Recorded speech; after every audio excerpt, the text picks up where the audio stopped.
Hi guys, welcome back to Stroker Media. Today we are working on the Nova yet again. Honestly, my next few videos that you see of me are going to be focused on the Nova. So drop a comment if that's okay with you guys, let me know. Also drop a comment of maybe something that I'm missing on the build that you would like to see, and let's talk about it. Anyways, today's goal is going to be I have a little bit more painting to do before I jump into too much, and I'm gonna do that off camera because I'm sure you guys are bored of seeing me paint. We've done it, I don't know, between the prepping and the painting, it's been like 3 videos now. I'm over it. You guys have to be over it at this point. But nonetheless, I need to clear coat the firewall, paint the AC delete panel, and then while that's all drying, I will work on reassembling, or not reassembling necessarily, but mocking up the core support and everything here. All the suspension and everything. It's not going to be a final install. The main point of this is to make sure everything lines up and fits. That way, before I start painting any of the bits and pieces of suspension that need to be painted or core support, anything like that, I know where we're at with it, if I need to make any adjustments, stuff like that. That way I don't have to repaint. So that's what the goal of today is going to be. I'm not going to show you guys any of the painting. I'll show you guys the mocking up. And show you guys that. Basically, is what I'm going to do is if it's got like a pass-through bolt, I'm just going to put the bolt in there and not tighten it up. I'm not going to put the coil springs in there or anything like that, but we'll put put the shocks in there and stuff to kind of help hold it in place. All that stuff.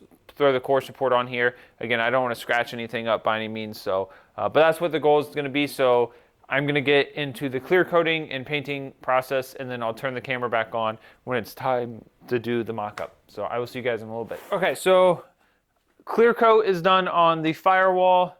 The AC delete panel is drying with a couple coats of paint on it before we do clear coat. Odds and ends and stuff are drying up right now anyway. So here's what we are doing. We're going to open up these UMI performance control arms. I opened them up, I think at this point, dang near a year ago at this point, sadly. And in between then, I have had a couple surgeries where I've gone under, and so my memory of that time period of my life is just out the window. So I know that these are red, and that's really about it. So I don't remember if these came with any of the hardware or anything, but I did buy a set of BMR control arms that I bought the grade 8 hardware with. So if these don't have the hardware, it's not the end of the world. These are amazing looking. Let's see if I have specs on them in here. Like a part number. Okay, this is item number 2653. This is the front upper A-arms, control arms, whatever you want to call them. On their website right now, these are marketed at 70 to 81 F-bodies. And if you know anything about these Novas, you know that they fit the front suspension is the F-body suspension. So I reached out to UMI. I was like, hey, if you send these out, I will test fitment for you guys and make sure that they fit the way that you guys need them to be able to sell to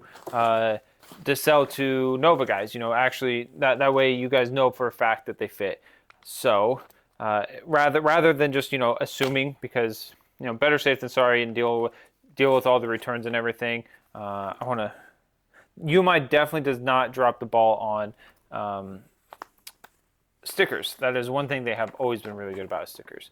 I just want to look at these specs real quick for you guys. Okay, oh, that's cool. So these do come with their recommended degrees for the camber and caster for driver and passenger side, and what the toe should be. So I will definitely be keeping this. I believe this is is this a tall ball joint? I'll have to look. Okay, so you can order these with tall upper and lower ball joints, and I wonder if these have them or not. I would call these normal looking ball joints. I don't think that they're tall. Okay, but that's still cool to know that you can order them. And the really important information here is that these are Delrin bushings, which makes them super long lasting and heavy duty, as well as greasable. Typically these, if you get polyurethane or the OEM rubber, you can't grease these. I mean, when you go to put them in there, you can put a little bit of grease, but these actually have the grease fitting. You actually have your grease fitting here going directly into the bushings, so you can grease all of this, which is just really nice to have. That makes it long. That's part of what makes it long lasting, is the fact that you can grease it. So those are uppers. Again, that's kind of what I expected. And the lowers, I'm really excited about, because UMI does this really cool thing. Where these also have Delrin bushings in them as well. But UMI lower control arms say UMI. Hopefully you guys can see that, but right here it says UMI. They look really cool. And they have a UMI performance sticker on there. These are my favorite. I like these more than the upper, just because you can definitely, like, there's a lot more to see with them. So is what we're gonna do for UMI. We're gonna take some pictures and some measurements here before we and do a mock-up here with them. I'll take some, again, measurements, some pictures for them. Probably do from the middle here, right here, to the ball joint stud itself, and same thing on the factory one, and just do some overall measurements, some measurements from end to end, and so on, just to send them over to them. And then we'll do some mock-ups for it, and it looks like we have hardware. I don't know if this is for just upper or lower, but nonetheless, there is hardware here. Tubular front, lower, A-arms. Okay, so yeah, so these get lower, and somewhere in this box might be the hardware. I believe somewhere I have the hardware for these. So, but yeah, nonetheless, again, really cool. So I'm gonna take these measurements, and then I'll turn the camera back on for you guys. So I wasn't gonna necessarily record this, but I decided that that's not how content gets made. So whenever I took the suspension apart, I left the shocks on there, so I just had to take them apart real quick. Okay, so there's those. And here's what we're gonna do. Trying to decide the best spot to measure from here. I'm thinking I actually might need to measure off the back. Okay, so let's see what measurement we got here. First things first, what we'll do actually is we're gonna measure from the far side. Let me show you. I guess you guys can't see. Okay, so the first measurement we're gonna get is from the far side here, the outside, far outside to this far outside, and see what we come up with. And we are at 15, and we'll call that a half. And now we'll grab the new one and measure from, we're not gonna measure from the bushing. This one's 15 1/4, but with the bushing, we're at 15 3/4. I think that should be okay because it's smaller, so these have like a slot that they slide into. 15 3/4 bushing to bushing. So all in all, I think we're okay. That makes sense. If these Delrin bushings are a little bit thicker, that makes sense. Let me double check my measurement here. 15 3/4. Okay, so the final measurement is the same. That just means that the thickness of that metal is slightly different. That doesn't mean that it's weaker by any means whatsoever, because it's more modern metal made with stronger forged and all sorts of great stuff. Okay, so let's go ball joint or end of this to, we're gonna kind of trying to figure out the best way to measure here. It's kind of difficult because it's curved. Here's what we'll do. Next measurement we'll do from the shock to the center of the ball joint, which comes up at 7 1/4. Okay, and from here, shock tower to there, 7 1/4. And of course, I'm going to take pictures of all this and send it to, I'll take pictures of the tape measure and send it to UMI, Ryan over there, and let him know where we're at with everything, and that everything is really checking out here. I would really like to get a measurement from here. And this is 16 inches, almost on the dot, actually right on the dot. This is 16 inches from the back end of this lower control arm. I'd really like to get, I mean, that measurement doesn't have to be the same over there. We'll see if it is, but it doesn't necessarily have to be the same. Let's try to get from the end of this. So yeah, just because it's curved, it's very difficult to get that. We can do it this way here and line it up right there. Yeah, we get 16. Okay. So far, these measurements are pretty well spot on. And let's grab this. Okay, that's coming in at 18. So that would be my next question. What happens if we put these next to each other? Okay, so this is gonna be kind of a crappy shot here. We're gonna carefully sit this down, line up our ball joints. And those actually, let me go grab a straight edge real quick. Okay, so bear with me on this test here. Both ball joints are touching this level. And they are lined up the absolute closest they can be. This one sits a little bit higher up than that one, but the holes themselves are centered with one another. This is both, they're both curved the same way. This is both for the same side. And right here we can see that the level is pretty well centered there. It is slightly going in this way, just a little bit, ever so slightly, but I don't think that's anything that's going to affect alignment by any means. If it is, it's something that can be easily taken care of. Plus, you also have to remember that while I did my best to get these centered, there could be ever so slightly amount of play in them, causing them this side to maybe be in that way a little bit, but within reason. Again, this isn't super accurate. We're going to get the tape measure back out and measure these again for UMI, but I just wanted to kind of use this to show that they are capable of being the same length, which is the most important part. So all in all, I feel confident running these lower control arms. I'm going to run the same test on the upper control arms. Again, these are rough measurements that are very hard to get on camera. I'm going to be doing more accurate testing off camera. Again, there's just only so much you can do here, so I'll do them off camera and then take pictures, send all the pictures to UMI. Once I hear back that they're also happy with the measurements, I'll let you guys know and relay that information to you guys. But also, eventually, you know, when we're actually running and the car is down on all of its suspension components, that'll be the ultimate test itself as well. But all in all, these measurements are coming out to be accurate. I'm happy with them. So again, let me do this off camera and then I'll keep you guys posted. Okay, so quick little update. There are part of this, so this side right here, this sway bar connection faces the front of the car. Shout out to Kyle for reminding me about that. But you have a bolt hole, see if you guys can see there. So this slides in between there, and this side is going to slide in between right there. So we're going to get that in there real quick. Okay, so this is going to be kind of hard to see. This isn't overly difficult to do by any means, but this is what we're going to do. Is just get, where's this hole at?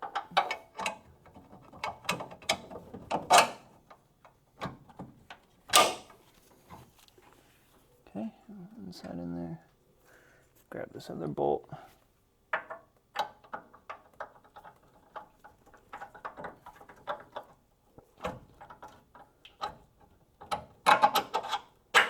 There we go. There we go, that's done. So now we'll grab the upper one.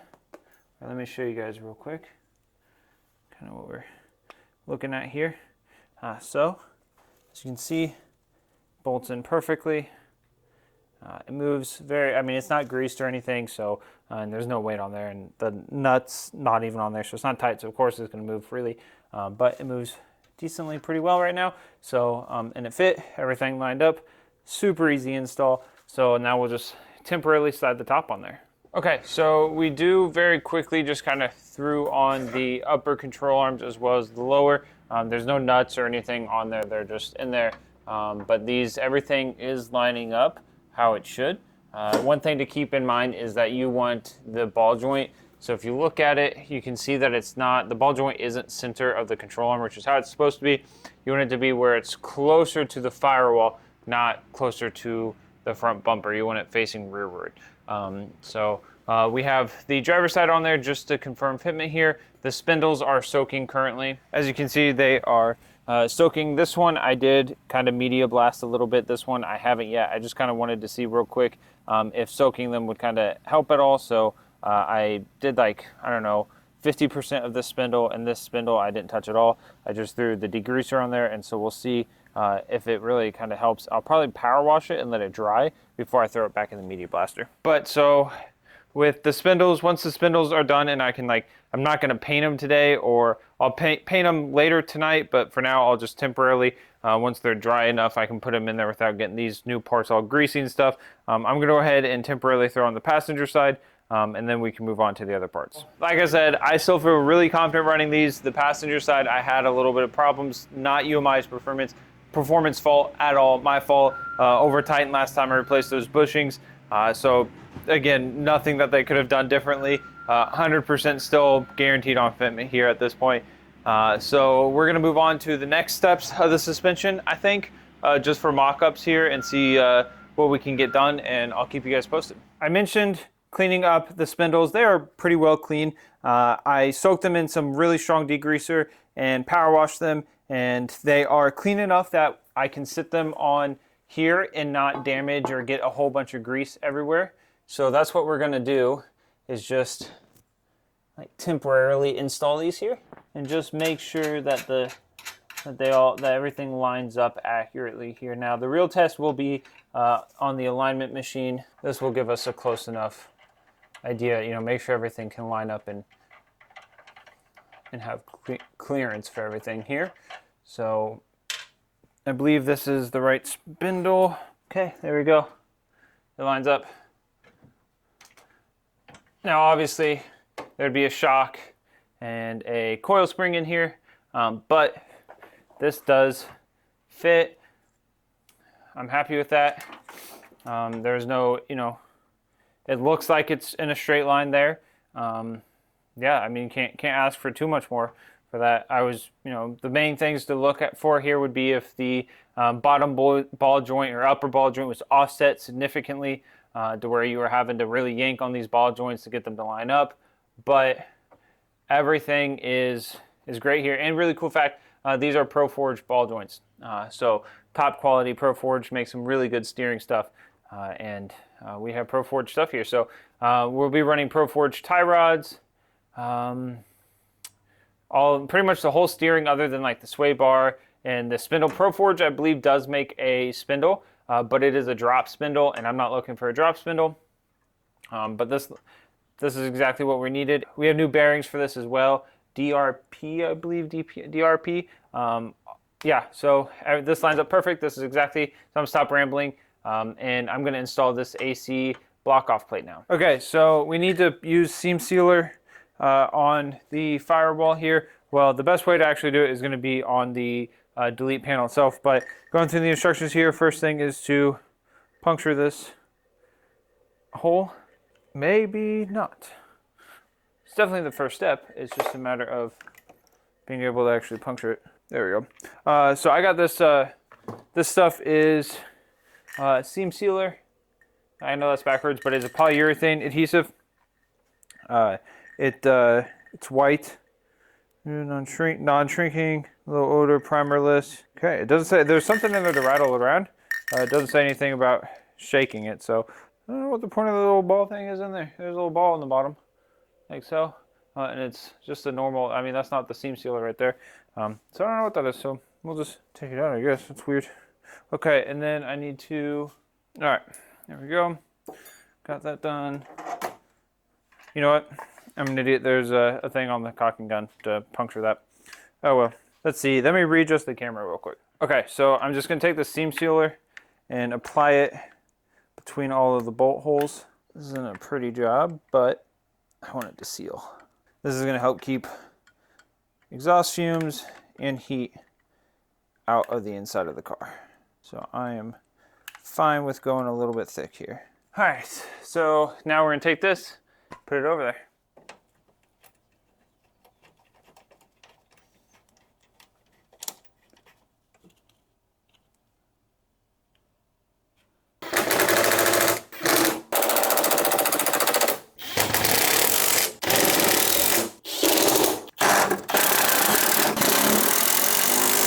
Okay, so the firewall panel is on there. As you can see, there is some of the seam sealer sticking out. It's smoothed over. That part had a decent little gap because of a ridge in the firewall, so I needed to fill it in. That can be painted in 24 hours. So tomorrow I'll come out and touch up paint that. But honestly, you can barely tell that the AC delete panel is there. So the next steps are going to be to paint the spindles, which won't take long at all. I'll go ahead and sandblast them, get everything off of there the rest of the way that I can.